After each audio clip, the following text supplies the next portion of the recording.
The main ethical, social, and political issues raised by information system center around information rights and obligations, property rights and obligations, accountability and control, system quality, and quality of life.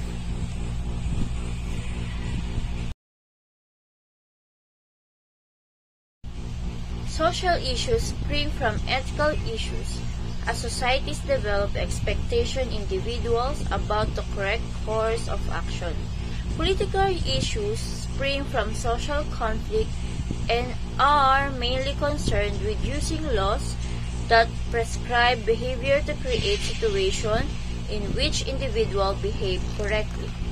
Toxic workplace culture, overpopulation, healthcare, human rights.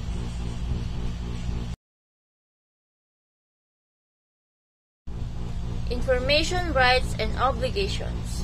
Information rights covers the legal requirements for handling and reusing information. Property rights and obligations.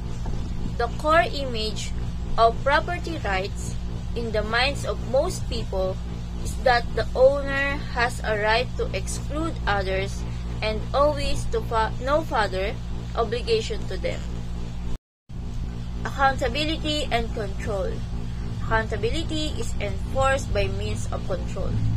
Purpose of control is to ensure that administrators exercise their powers, discretion within the law. System quality. A quality management system is a collection of business processes focused on consistently meeting customer requirements and enhancing their satisfaction.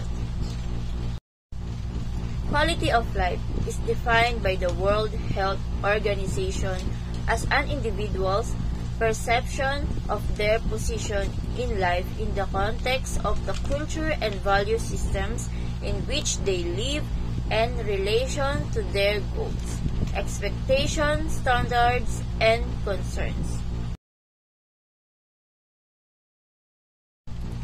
Profiling, combining data from multiple sources to create this source of detailed information on individuals.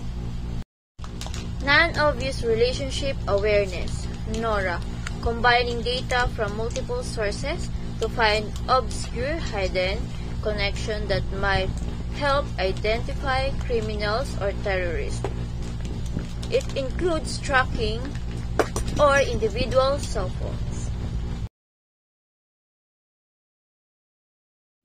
6 ethical principles for judging conduct include the Golden Rule, Immanuel Kant's category, imperative, Descartes rule or change, the utilitarian principle, the risk aversion principle, and the ethical no free lunch rule. This principle should be used in conjunction with an ethical analysis. The difference between responsibility and accountability: we take responsibility but are held accountable. Accountability means are liable or answerable for our action to someone or someone authority. We take responsibility ourselves. But on the other hand, we are held accountable by someone else. Identify the issues. Write a description of the problem as you understand it. Outline the option. We outline your option in a word of rising inflation. Construct ethical agreements. An ethical agreement must be grounded in facts aligned with socially acceptable standard of behavior. These are objective. Moral agreements are structured and are subjective in nature. Evaluate the agreements. An agreement's purpose is to compel a listener to believe the conclusion of the basis of the reason given in support. Make a decision. Review your decision and its consequence.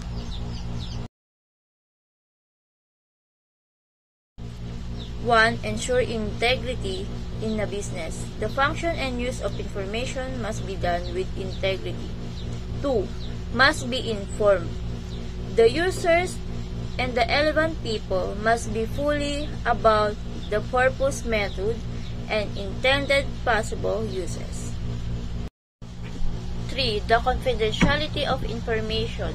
The people-related job and function must maintain the confidentiality of relevant information that important for the organization and the function. 4. Must participate in a voluntarily. None of the people must be forced for doing anything. The most do that in a voluntary way, free from any coercion.